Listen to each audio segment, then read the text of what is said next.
नमस्कार, मैं हूं राकेश कुमार। आप देख रहे हैं फाइनल पोस्ट न्यूज़ बिहार। खबरों की दुनिया से, समाज में होने वाली घटनाओं से हम कुछ अलग हट के आपको खबर दिखाते हैं, जो कभी आपको गुदगुदाता है तो कभी आपको अचंभित कर देता है और सोचने पर मजबूर कर देता है कि आखिर ये क्या हो रहा है, लोगों की मानसिकता कहाँ जा रही है। तो चलिए करते हैं शुरू। अच्छा, एक बात बताइए, आपने टायर चोरी होते देखा होगा।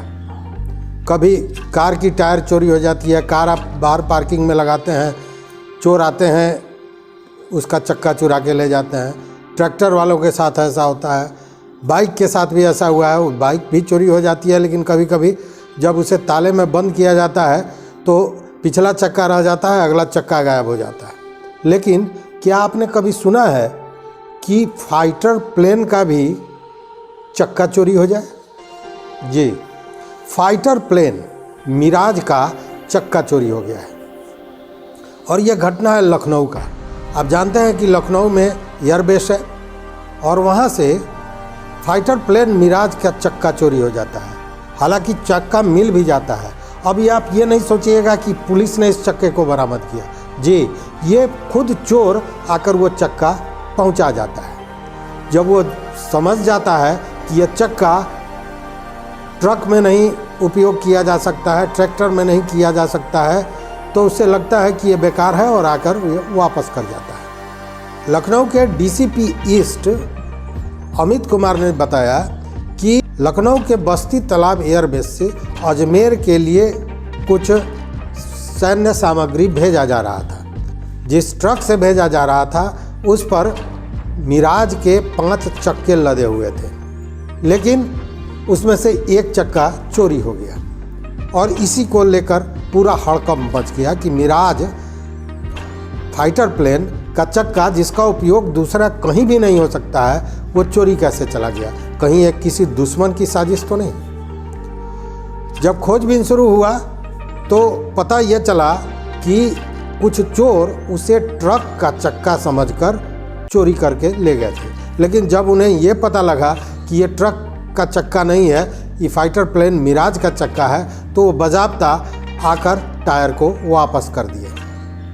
हालांकि इस मामले में जो ट्रक ड्राइवर लेकर जा रहा था इन सामानों को, हेमराज सिंह रावत, उसने आशियाना थाना में एक केस भी दर्ज किया।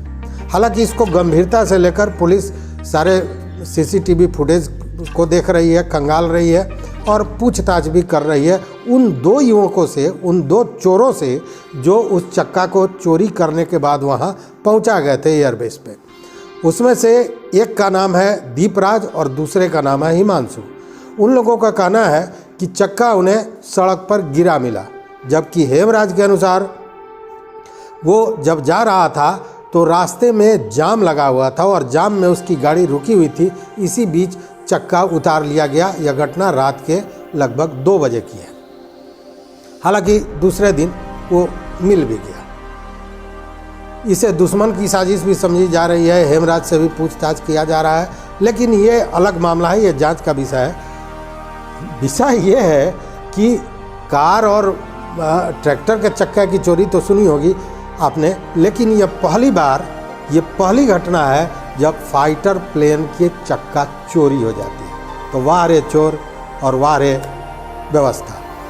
आगे सुनिए एक घटना जो आपके हृदय को हिला देगा, आपके दिल को झकझोर देगा। और ये घटना है यूपी के कानपुर की। देखिए, पिछले 1.5-2 वर्षों से कोरोना से सभी त्रस्त रहे हैं। कई लोगों ने, हजारों लोगों ने अपने परिजनों को खोया है। किसी ने अपने बेटे को खोया है तो किसी ने अपने पिता को खोया है। कितनी मांगें सुनी हो गई, कितने बहनें हैं जो अब किसे राखी बांधेगी इसको सोच रही हैं। लेकिन बावजूद ज़िंदगी चल रही है, ज़िंदगी जिया जा रहा है। लोग इन सारे दुख को, कष्ट को, परेशानियों को झेलते जा रहे हैं, लेकिन ज़िंदगी जी रहे हैं। लेकिन अब इसमें यह मानसिकता कि कोरोना का तीसरा लहर आने वाला है और जो नया वेरिएंट आया है ओमिक्रॉन, वो किसी को नहीं छोड़ेगा। इसको लेकर पूरे परिवार की ये लीला समाप्त कर दी जाए, ये कहाँ की मानसिकता है। ऐसी घटना हुई है। और ऐसी घटना हुई है और आपको जान के आश्चर्य होगा कि इस घटना को अंजाम देने वाला कोई दूसरा नहीं, एक चिकित्सक है, एक डॉक्टर। रामा मेडिकल कॉलेज में फॉरेंसिक मेडिसिन विभाग के HOD जो विभागाध्यक्ष होते हैं वो हैं डॉक्टर सुशील कुमार। हालांकि ये बताया जा रहा है कि वो कई दिनों से, कई महीनों से डिप्रेशन के शिकार थे। डिप्रेशन के शिकार वो अकेले नहीं हैं। भारत में आज के दिन में अगर देखा जाए तो भारत ही नहीं, पूरी दुनिया में आधी से ज़्यादा आबादी डिप्रेशन की शिकार है इस कोरोना के कारण, जो ज़िंदगी ठहर गई थी उसके कारण। लेकिन क्या सारे लोगों को इस तरह का काम करना चाहिए, इस तरह की सोच रखनी चाहिए?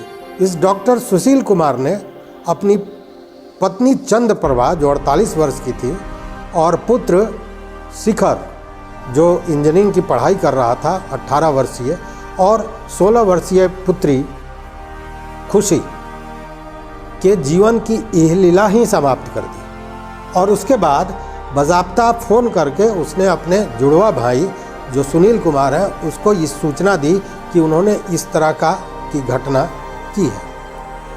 मामला जब उभरा तो अफरा तफरी मच गई, पूरा माहौल जो है सो गर्मा गया।